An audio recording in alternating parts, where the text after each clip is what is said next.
Shalom, salam sejahtera untuk kita semua. Kita berjumpa lagi dalam program 100 Hari Berdoa. Saudara-saudara, sebelum kita membawa doa-doa kita kepada Tuhan, mari kita satukan hati kita untuk mendengarkan firman Tuhan. Namun sebelumnya, mari kita berdoa. Bapa yang baik, kami rindu untuk membawa doa-doa kami kepadamu. Namun sebelumnya kami rindu untuk mendengarkan firman Tuhan. Berfirmanlah ya Allah, kami siap mendengar. Dalam nama Yesus kami sudah berdoa. Amin. Saat ini kita akan menelusuri satu topik yang berjudul The Importance of Nature, atau pentingnya alam. Saudaraku yang kekasih, di dalam Tuhan kita Yesus Kristus, mengapa alam begitu penting bagi kita? Mari kita coba lihat ayat selanjutnya. Di dalam Kejadian 2 ayat 15, firman Tuhan berkata, Tuhan Allah mengambil manusia itu dan menempatkannya dalam Taman Eden untuk mengusahakan dan memelihara taman itu.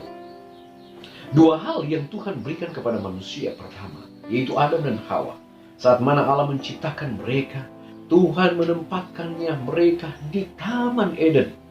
Dan mereka melakukan dua hal yang Tuhan perintahkan, mengusahakan dan memelihara taman itu. Saudaraku yang kekasih, Taman Eden adalah taman yang sangat indah. Karya yang Tuhan buat di saat hari-hari penciptaannya sangat indah dan sangat luar biasa. Apalagi ketika alam atau Eden di mana Adam dan Hawa tinggal sebelum terkontaminasi dengan dosa. Begitu indah karya ciptaan yang Allah buat untuk manusia. Dan Allah tidak membiarkan mereka untuk hidup bermalas-malasan. Allah menempatkan mereka di taman itu adalah untuk mengusahakan taman itu dan memelihara taman itu. Dan itulah bagian dari apa yang dinamakan kecintaan kepada taman yang indah. Pentingnya alam itu sendiri. Saudaraku yang kekasih dalam Tuhan kita Yesus Kristus, seorang yang bernama Li Tang, dia adalah seorang seniman asal Tiongkok di abad yang ke-12. Dia sering melukis pemandangan alam yang diramaikan dengan gambar orang. Kemudian ada burung-burung di udara, kerbau dan binatang-binatang lainnya. Karena keahliannya dalam membuat lukisan halus di atas bahan sutra, Li Tang dia dipandang sebagai pakar seni Tiongkok untuk lukisan pemandangan alam. Nah, saudara yang kekasih, selama berabad-abad para seniman dari berbagai negara telah melukiskan apa yang mereka saksikan melalui galeri seni dari karya ciptaan Allah. Di dalam Mazmur 19 ayat 2 mengatakan, langit menceritakan kemuliaan Allah dan cakrawala memberitakan pekerjaan tangannya. Saudara, di dalam buku Ministry of Healing halaman 54, Ellen G. White menuliskan, Kristus suka mengumpulkan orang banyak di sekelilingnya di bawah langit biru, di kaki bukit yang berumput, atau di tepian danau. Di sini dikelilingi oleh karya ciptaannya sendiri. Ia dapat memalingkan pemikiran dari yang tiruan kepada yang bersifat alami. Dalam pertumbuhan dan perkembangan alam dinyatakan prinsip-prinsip kerajaannya. Manusia harus mengangkat pandangan mereka ke bukit-bukit Allah dan memandang karya-karya ajaib dari tangannya.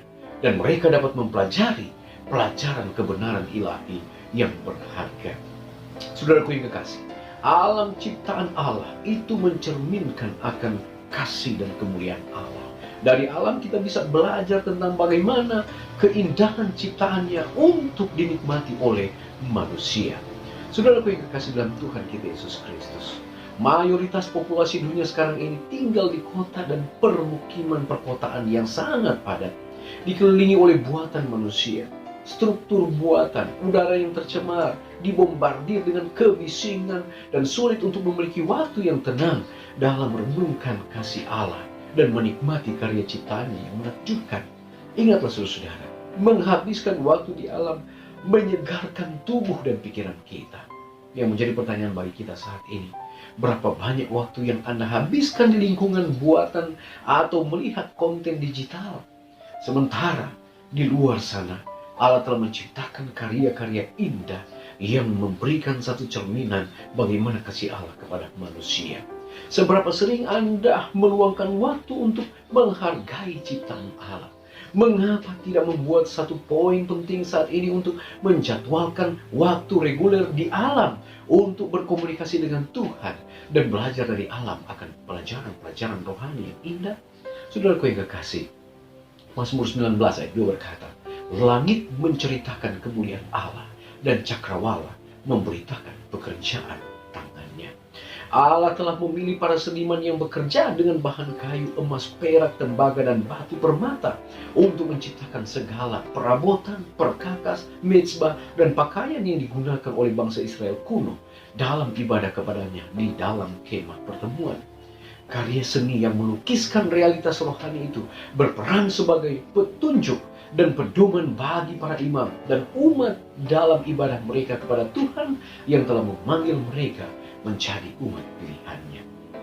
Seorang yang bernama Dennis Fisher, dia mengatakan, melalui berbagai rupa karya seni, kita mencerminkan keindahan alam ciptaan Allah dan memuliakan Dia, Sang Pencipta dan Penebus dunia yang menakjubkan ini.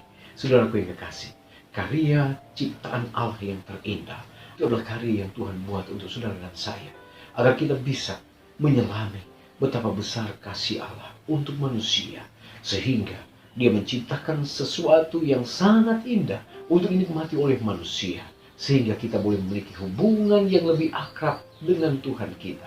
Melalui alam, kita boleh mengingat bahwa Allah lah pencipta langit dan bumi.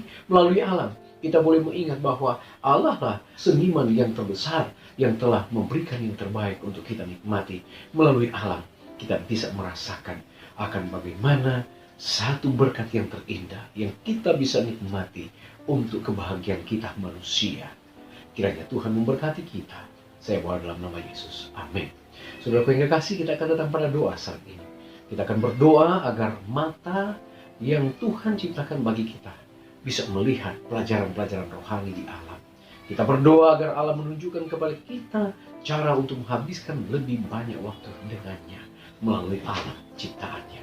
Kita berdoa bagi para utusan Injil, pekerja Alkitab di garis depan, dan perintis misi global kita yang melayani di seluruh dunia di beberapa wilayah yang sulit. Kemudian kita berdoa untuk gereja-gereja yang tidak mengalami pertumbuhan dalam waktu yang lama, agar mereka mengalami kebangunan rohani. Dan kita berdoa bagi para pemimpin di General Conference ketika mereka mencari cara terbaik untuk mendukung gereja-gereja lokal di seluruh dunia selama pandemi ini. Saudara-saudara, mari kita luangkan waktu kita saat ini untuk berdoa bersama. Mari kita satu dalam doa. Bapa di sorga, terpujilah Engkau ya Tuhan. Terima kasih untuk kesempatan yang baik Tuhan telah berikan bagi kami. Kami boleh belajar tentang pentingnya alam ciptaan yang Tuhan telah berikan bagi kami. Bapa, ajarlah kami untuk menghargai akan karya-karya indah yang Tuhan buat lewat ciptaan alam semesta yang Tuhan telah buat. Kami boleh menikmati akan alam ciptaan-Mu untuk merenungkan betapa besar kasih-Mu bagi kami. Engkau menciptakan semuanya itu untuk kebahagiaan manusia. Terima kasih Bapa, ajarlah kami untuk menghargai alam ciptaan-Mu, dan kami boleh meluangkan waktu-waktu kami untuk menikmati betapa dahsyat karya-karya yang indah yang Tuhan telah buat bagi kami manusia. Bapa di sorga, pada kesempatan ini kami mau berdoa, kiranya Tuhan memberkati untuk mereka yang bekerja di gugus terdepan di dalam menjalankan misi pelayanan pekerjaan Tuhan. Tuhan akan menolong mereka, para pendeta, misionari, guru-guru, penginjil literatur. Tuhan kiranya berkati agar mereka boleh bekerja dengan maksimal, membawa jiwa-jiwa untuk dimenangkan bagi hari Maranatha. Kami percaya ada di tempat-tempat sulit yang mereka akan kunjungi, tetapi kami yakin Tuhan akan bantu, Tuhan akan buka jalan, sehingga melalui mereka banyak jiwa yang boleh dimenangkan. Bapa di dalam kerajaan surga, kami mau berdoa juga Tuhan untuk gereja-gereja yang ada di muka bumi ini yang pertumbuhannya sangat lambat. Kiranya Tuhan berkati, Tuhan tolong campur tangan, berikan hikmat kepada pendeta, tua-tua jemaat, pimpinan organisasi, agar mereka boleh mendapatkan solusi jalan keluar. Terlebih umat-umat Tuhan, mereka boleh diberikan kesetiaan, dan mereka boleh juga memberikan semangat penginjil untuk membawa jiwa-jiwa dimenangkan bagi hari Maranatha. Bapa di surga, kami juga berdoa untuk pimpinan-pimpinan di General Conference. Tolonglah mereka Bapa, di saat pandemi COVID-19 ini. Biarlah Tuhan akan memberkati mereka. Tuhan akan buka cara pandang mereka, pemikiran mereka, agar mereka juga boleh memikirkan untuk kelanjutan organisasi kami, lebih khusus untuk gereja-gerejamu yang terdampak.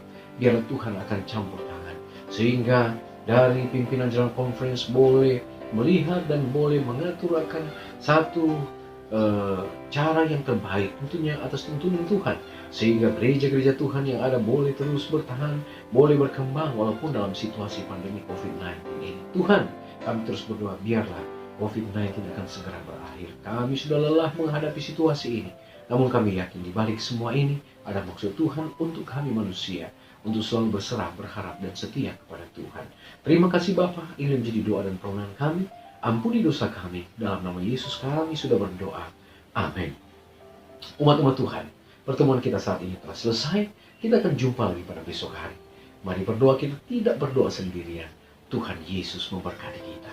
Amin.